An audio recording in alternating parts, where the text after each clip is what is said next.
I'm on like my 5th glass of wine. It's great. But I want to say something to y'all, and this is going to have to be a serious thing for a minute. It doesn't matter how long you've known someone. Take my hair down, it looks like shit. It doesn't matter how not long you've known someone. If you've met someone and they've made any sort of impact on your life, give them a hug them tight. Lee. Oh my God. We had a downtown friend. Downtown is like where all our little bars are in our little dry county that we live in here. We saw him July 31st, that Sunday. We saw him at the bar. So I didn't buy a bag of limes at Kroger, but you know how much they want for a bag of limes right now? Are you interrupting my shit talks to talk about limes? Yeah. I don't give a fuck about the price of limes. I didn't hear you talking. Go away.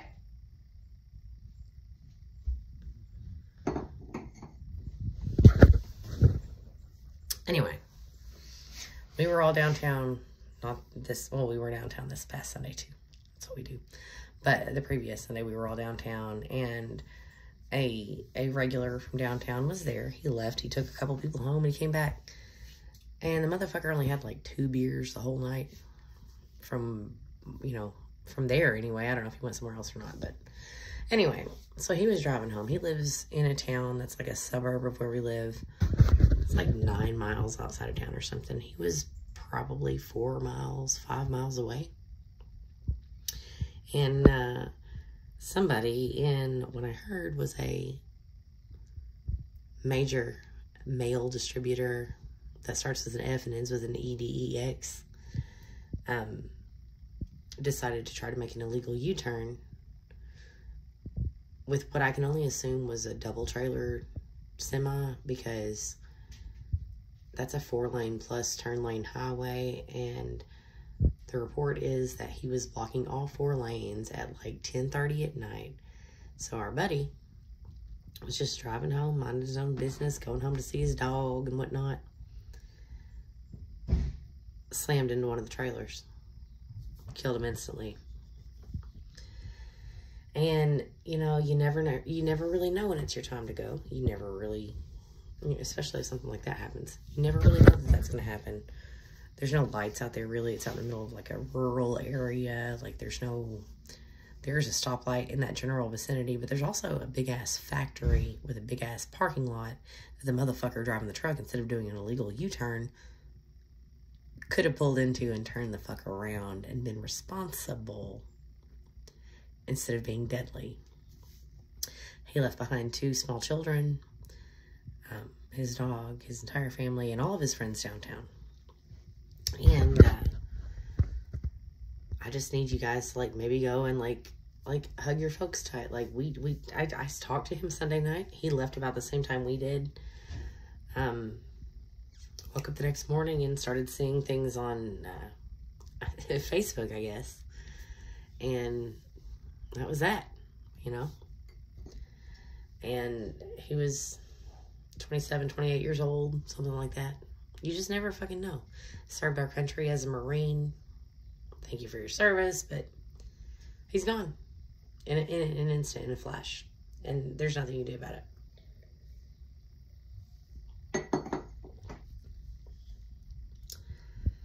Life has been wild this year. This is going to be depressing as fuck. This is going to be like the most depressing shit talks I've ever posted.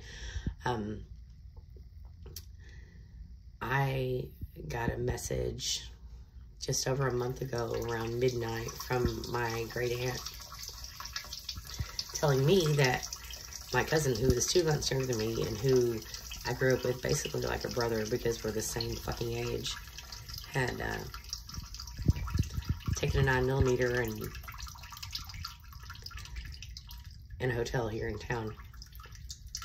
He'd been going through some shit. I ran into him downtown 6 or 8 months ago, and he was living at the Salvation Army at the time, and we let him come hang out with us a few times. He started bringing other people from the Salvation Army to my house, and then they would like randomly show up when I was like back, like working in my garden or whatever, like on a Saturday afternoon. Like these people would randomly show up at my house, and I'm like, I'm not okay with that because I don't fucking know you.